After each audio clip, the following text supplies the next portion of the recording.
Masters శ్రీకృష్ణామృతం శ్రీమద్ భగవద్గీత విజ్ఞాన సారాంశం గురించి మనం ప్రతిరోజు తెలుసుకుంటున్నాం. అలాగే ఈరోజు కూడా మరికొన్ని విషయాల్ని తెలుసుకుందాం.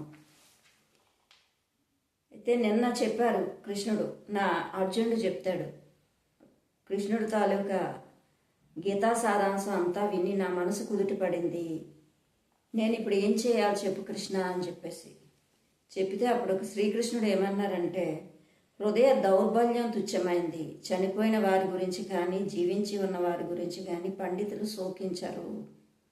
నేను అనేది ఆత్మని తెలుసుకో ఓ అర్జున. శరీరం చంపబడితే ఆత్మ చంపబడదు. ధ్యానాభ్యాసం వల్లనే దుఃఖం పోతుంది, ధ్యాన యోగ అభ్యాసం వల్లనే దుఃఖం పోతుంది అని చెప్పారు. అంటే ఒక ఆత్మపరంగా నేను ఆత్మనే అని అనుభవపూర్వకంగా ఎవరైతే తెలుసుకుంటారో అప్పుడు దుఃఖం ఉండదు.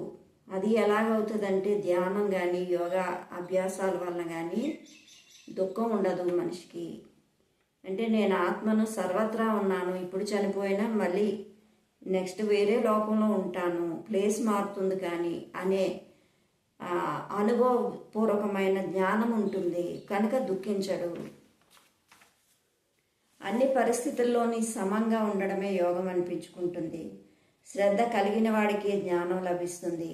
ఆత్మజ్ఞానం అనే అగ్నిలో కర్మలు దగ్ధమవుతాయి.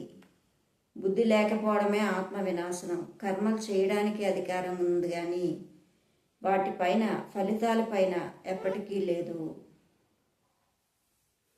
అన్నిటిలో సమంగా ఉండి నడుచుకోవాలి. ఎవరికైతే ధ్యాన సాధన చేయాలి అనే శ్రద్ధ ఉంటుందో వాళ్ళకే జ్ఞానం కలుగుతుంది. ఆధ్యాత్మికతను పెంపొందించుకోవాలనేది ఆ జ్ఞానం ఎవరికైతే ఉందో ఉన్నవాళ్ళు శ్రద్ధ పెడతారు.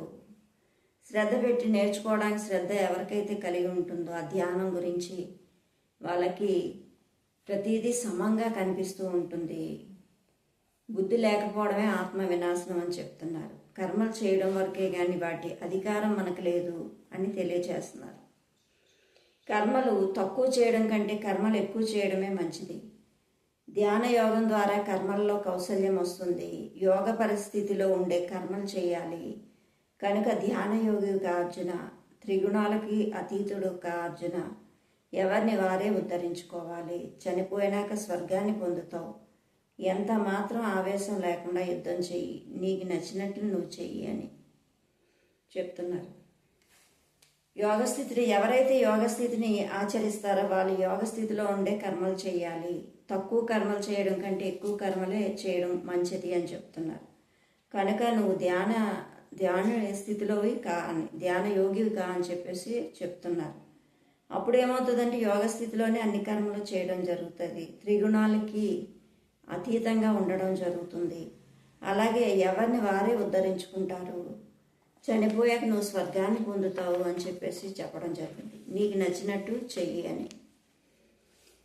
ఎక్కడ యోగీశ్వరుడైన కృష్ణుడు, ధనుర్ధారి అయిన అర్జునుడు ఉంటారో అక్కడ సంపద, ఐశ్వర్యం, విజయం, దృఢమైన నీతి ఉంటాయని నా అభిప్రాయము. ఎక్కడైతే అర్జునుడు కృష్ణుడు ఉంటారో వాళ్ళు ఉన్నదర సంపద, ఐశ్వర్యం, విజయం కూడా ఉంటుంది అని. శ్రీకృష్ణుడు ఒకానొక జగద్గురువు, ఒకానొక యోగీశ్వరుడు. శ్రీకృష్ణుడు ఆధ్యాత్మిక అనుభవానికి పరాకాష్ట. శ్రీకృష్ణుడు ఒకానొక ఆధ్యాత్మిక శాస్త్ర జ్ఞానానికి ప్రతీక.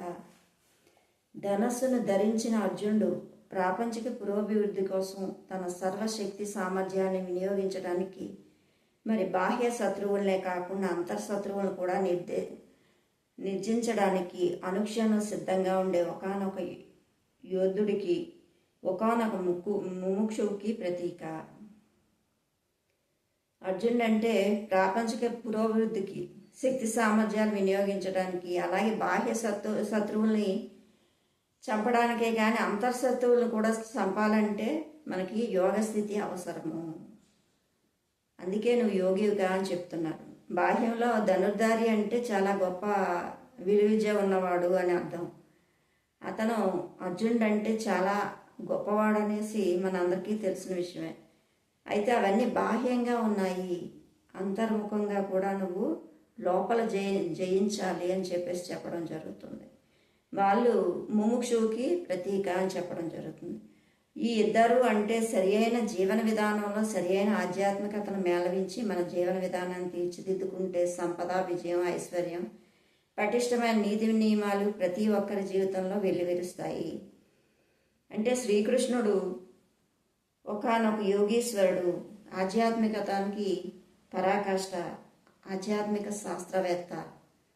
ఇటు కృష్ణుడు ఇటు అర్జునుడు ఎప్పుడైతే ఇద్దరు కలిసి ఉన్నారో మన జీవితంలో కృష్ణుడు ఉండాలి ప్రాపంచికంగా దానికి అర్జునుడు, కృష్ణుడు ఆధ్యాత్మికంకి ప్రతీక. ఈ ఇద్దరు మనలో ఎప్పుడైతే ఉన్నారో అక్కడ ఐశ్వర్యం, సంపద, అలాగే ఆనందం, అన్ని విజయం అన్నీ కూడా చేకూరుతాయి అని చెప్తారు. ప్రతి ఒక్కరి మనిషిలోని కూడా ఈ రెండు రకాలు ఉండాలి, కృష్ణుడు అర్జునుడు ఉండాలని తెలియజేస్తున్నారు. శ్రీ అంటే ఐశ్వర్యం, ప్రాపంచిక సంపదలు, విజయం అంటే సరి అయిన వివరణ, మోక్షం, ఆత్మలబ్ధి అని. ధ్రువానీతి అంటే దృఢమైన ధర్మము, చక్కగా అనుష్ఠింపబడిన ధర్మము. భూతి అంటే ఆనందము, ఇహపర లోకాల్లో ఆనందం. వీటిని సాధించడానికి ధ్యానాన్ని మన నిత్య జీవితంలో ఒక భాగంగా చేసుకొని ఆధ్యాత్మిక జీవనం సాగిద్దాం, ధ్యానం చేద్దాం, ధ్యాన యోగులం అవుదాం. ఎప్పుడైతే ధ్యానం చేశామో అటు ప్రాపంచికంగా ఎలాగో అన్ని పనులు చేస్తూనే ఉంటాం మనం. అలాగే కృష్ణుడిని యాడ్ చేసుకోవాలి. అర్జునుడిగా మనం ఉన్నాం, కానీ కృష్ణుడిని మనం యాడ్ చేసుకుంటే, అది యాడ్ చేసుకోవాలంటే ధ్యానం చేయాలి. ధ్యానం చేస్తే అప్పుడు మనకి ఆధ్యాత్మికత అంటే ఏంటో తెలుస్తుంది అనుభవపూర్వకంగా. ఆ తెలియడం వల్ల రెండింటినీ మేళాయించి ఇక్కడ ఆనందమే, స్వర్గ సుఖాలు అందుతాం, పైలోకాల్లో కూడా మనతో పాటు తీసుకువెళ్ళే జ్ఞానాన్ని తీసుకువెళ్తాము. ఇక్కడి నుంచి ఏది తీసుకెళ్ళలేము, కానీ మనం తీసుకెళ్ళగలిగింది ఇది ఒక్కటి మాత్రమే అని గుర్తుంచుకుందాం. ఓకే మాస్టర్స్, ప్రతిరోజు కూడా ధ్యాన సాధన చేద్దాం. దానికి కళ్ళు రెండు మూసుకోవడం, వేళ్లలో వేలు పెట్టడం, కాళ్ళు రెండు క్రాస్ చేసుకోవడం, శ్వాసని గమనించడం. కొంత సమయాన్ని మాత్రమే మనం కేటాయించుకోవాలి. శ్వాస మీద ధ్యాస పెట్టి, శ్వాస మీద ధ్యాస పెడుతూ ఆలోచనలు వస్తూ ఉన్నా పట్టించుకోకుండా శ్వాసని మాత్రమే గమనిస్తూ ఉండాలి. ఆ రకంగా ఎవరికి ఎంత సమయం అవకాశం ఉంటే ఒక అరగంట నుంచి ఎవరి వయసు ఎంత అయితే అన్ని నిమిషాలు ప్రత్యేకించి చెయ్యాలి. ప్రతిరోజు సాధన చేసేటప్పుడు మెల్లమెల్లగా మొట్టమొదట్లో పావు గంట, తర్వాత అలా ఒక వారం పోయాక ఒక అరగంట, అలా రెగ్యులర్గా ఒక టైం ప్రకారం చేసుకుంటూ వెళ్తే ఆ ధ్యాన అభ్యాసం అనేది చాలా అద్భుతంగా కొనసాగుతుంది. రేపు వచ్చే పౌర్ణమి గురు పౌర్ణమి.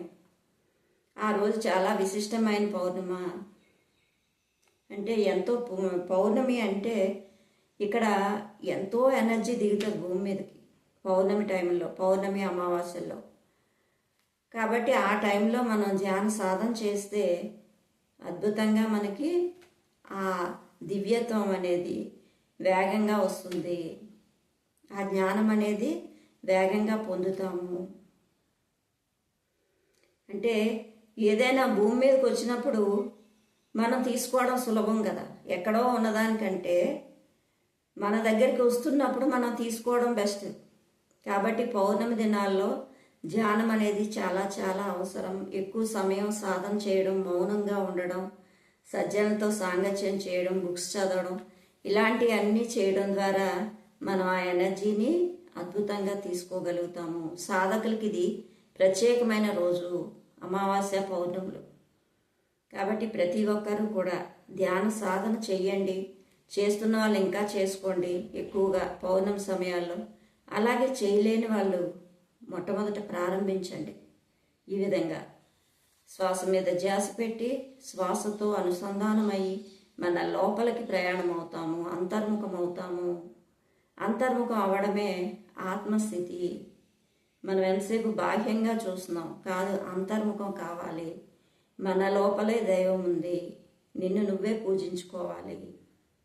అదే చెప్తున్నారు భగవద్గీతలో, నీ ఆత్మే పరబ్రహ్మము అని. నీ వాస్తవానికి నువ్వే సృష్టికర్తవని. నిన్ను నువ్వు పూజించుకో, నిన్ను నువ్వు సేవించుకో. అలా చేసినట్టయితే నన్ను చేసినట్లే అని చెప్తారు శ్రీకృష్ణ పరమాత్మ. అంటే నీలో ఉన్న ఆత్మ పరమాత్మే, నాలో ఉన్నది పరమాత్మ, అంతా ఒక్కటే. లోపలికి ప్రవేశించు.